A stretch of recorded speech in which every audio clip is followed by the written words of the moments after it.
Hi everyone, welcome to my channel if you're new here, welcome back to my channel if you're a returning viewer or subscriber. Today's video is going to be my very last book haul of the year, my final book haul of the year. I actually haven't filmed a book haul in a long time, so this is very exciting to be sitting down and filming one again because I finally managed to collect enough books to talk to you about in a video. If you didn't know this already, I'm capping these videos at 10 books and we've just gone over the 10, so I can film another book haul. I won't be having another one of these before the end of the year like the title suggests, so you can look forward to more of these hopefully in 2024. I do want to be reading a lot more of what I own, which means buying fewer books, but I'm still going to be having the occasional book haul in 2024 as well. So if you like this video and you want to stay tuned for more book hauls, more content from me, feel free to subscribe throughout the video. But without further ado, let's just get on into it. So the first book I have to mention here is The Wolf Den. The Wolf's Den? Wolf Den by Elodie Harper. This book was a gift from Abigail. She gave it to me because she bought this from the charity shop and she just realised she didn't have much interest in it. So she decided to give it to me because it's a book that I'd heard of and I'd heard good things about, so I wanted to give it a go before we both officially decided to pass it on to someone else. I don't actually know what this is about,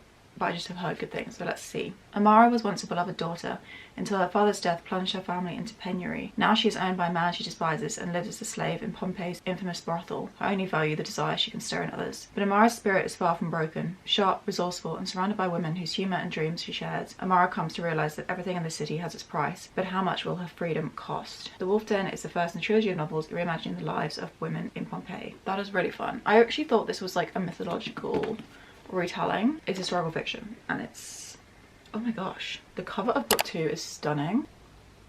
Anyways, I'm gonna give this a go. We'll see what I think. I studied a lot about Pompeii in school, so I'm excited to see how this goes. Should be really interesting, and I'll let you know how I find it, of course. The next book I have to mention is truly one of the best charity shops finds I've ever had in my life, and one of the best thrift finds, and that is A Clash of Kings by George R.R. Martin. So this is the second book in the Song of Ice and Fire series. The first book, of course, is Game of Thrones, and it was the series that was adapted into the Game of Thrones TV show, which is so famous. I feel like I didn't even need to explain that one. I own a beautiful folio edition, like collector's edition, of the first book of Game of Thrones. My younger brother gave it to me for Christmas last year and it's beautiful. And while they do have the rest of the series in the same editions, they all individually cost £150. So I didn't really fancy buying the entire series in those for myself. So when I saw this edition in the charity shop, I was like, this is amazing because it's book 2 and I could just collect like the rest of the series in these editions, and while they're still expensive, they're a heck of a lot cheaper than the first ones. I think they cost £35 or something like that. Anyways, charity shop, I was in there and I was like, this is probably, you know, still gonna be a little bit pricey. It was in the window, turned it around, £1.50. I bought paperbacks in the charity shop, paperbacks that you can find in like the Works and stuff like that, and I paid like £3 for them. £1.50 for this stunning hardcover collector's edition of a really popular series in perfect condition. Like, why would I have not picked this up? So I immediately took to the counter and the person serving was like, where did you find that? And I was like, it was in the window. They were so confused at why this amazing book was so cheap, but they didn't argue with me, so I was allowed to walk out the store with it. So I paid £1.50 for this incredible collector's edition, illustrated edition. It's got maps on the end papers and it's also got the illustrations all throughout the book like it says so, as well as some really cool full colour ones spaced like 3 times throughout the book. The biggest bargain I've definitely got for sure, and I'm so excited to finally start this series. Actually in the first book on audiobook as well, so I'm thinking of potentially reading the books via that, just so I don't have to damage these editions while I'm reading them, because they will inevitably take me a long time because they're all very long books. But yeah, that's the next book in the haul. The next book is a very, very famous classic, very much more so even than the Song of Ice and Fire series, and that is Dracula by Bram Stoker. This beautiful edition was a gift from my older brother. He just randomly got it for me out of the blue. Why did he do this? Oh, it's because, actually the reason's a bit funny, but it's also a bit personal, so maybe I won't go into that. But anyway, he very, very kindly used part of a book voucher that he was gifted to buy me a book. He basically let me pick out anything I wanted in the store, and the book I chose was Dracula. I'd actually been reading it on audiobook at the time. I've since DNF'd it because I do want to read it physically, hopefully this coming year in 2024, as soon as spooky season rolls around again. I saw this amazing edition, I was like, I have to have it. It's so beautiful. So this is the Penguin Classics Deluxe Edition of Dracula by Bram Stoker. Deckled edges and this amazing cover, this beautiful art. It even goes onto the French flaps as well. The way it's laid out just looks very readable, very digestible, and I'm very excited to finally read this beloved classic. I'm so intrigued to see how I find it. From the audiobook I was really enjoying my time with it, but I only got like 3 or 4 chapters in, so I'll let you know across the next year how I get on with this one, because it's on my 2024 TBR, so I definitely want to be getting into it soon. And then the next book I have is Belladonna by Adelyn. This book became really popular over the past couple of years, and it's a YA fantasy book. I can't even read the description on the back of this because it's like dark purple font on top of like a navy blue background. So it actually turns out this is a murder mystery. Our main character makes an alliance with Death himself in order to kind of protect herself and to figure out what's happening, uncover the mystery. As the mystery unfurls, she realizes their growing connection may be more irresistible than she dared imagine. So I think she falls in love with Death, which is such a crazy concept. But yeah, this was in a really cheap bookstore. It was £3.99 and Abigail gifted it to me because she's an angel. I love this cover, even though the birds are dead, I'm pretty sure. Were they dead? One of them's dead. But yeah, that's that. I've heard great things about this first book, not so many good things about the sequel, but even if I just enjoy the first book, that's fine. I am very intrigued by that and very excited to pick it up, hopefully sometime soon. If you've been here for a little bit, you would know that in my book hauls, I like to mention audiobooks and Kindle books as well, because I think that it's important to promote all forms of reading. I think every single form of reading still counts as reading. Across the past couple months, I've bought 2 audiobooks. For Christmas last year, my older brother gave me a subscription to Audible,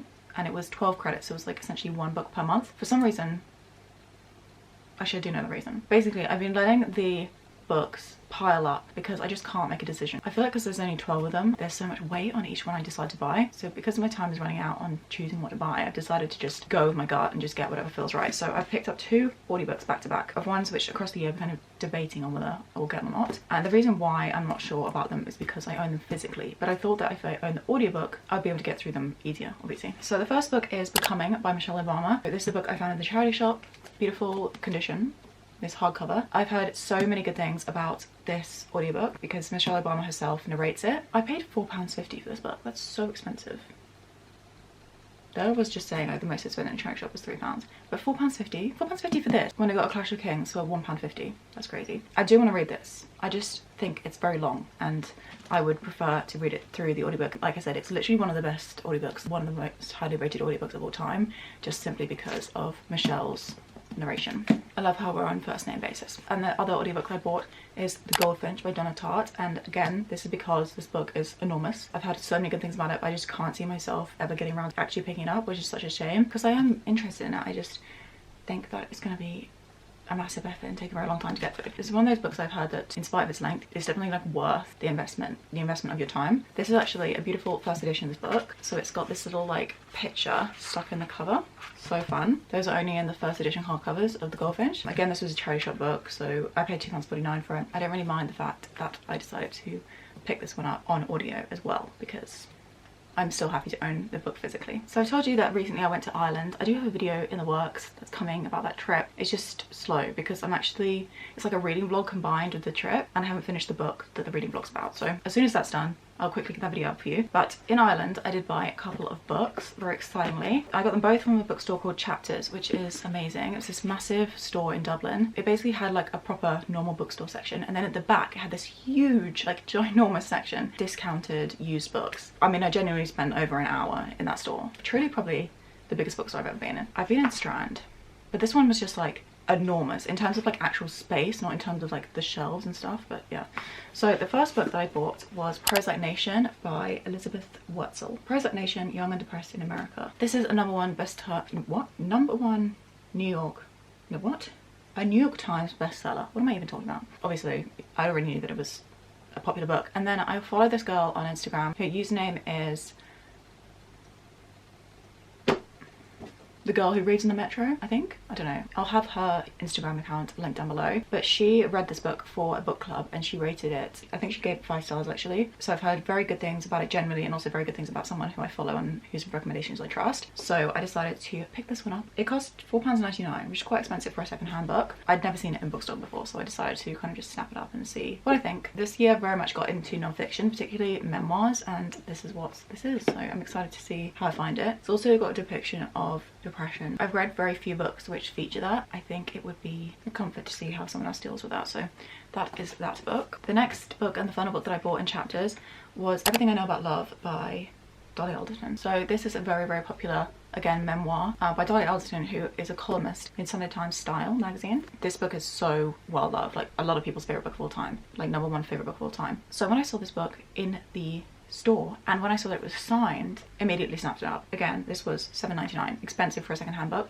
but it's signed, so I just don't care, and I'll just sell it if I don't get on with it. But I'll show you the little signature, because I hate when people talk about something being signed and then they don't show you.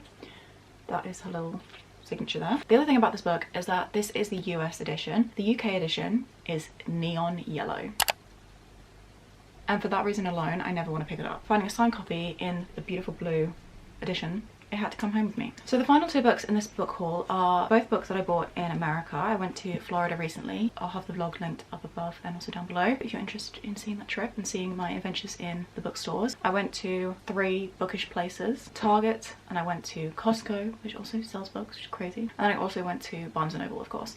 If you want to see all that, video will be linked. The thing is though that because I am capping this video at 10 books, 50% of the books are mentioned in this haul and 50% will be mentioned in my next haul. Actually, I bought more in the next haul, but whatever.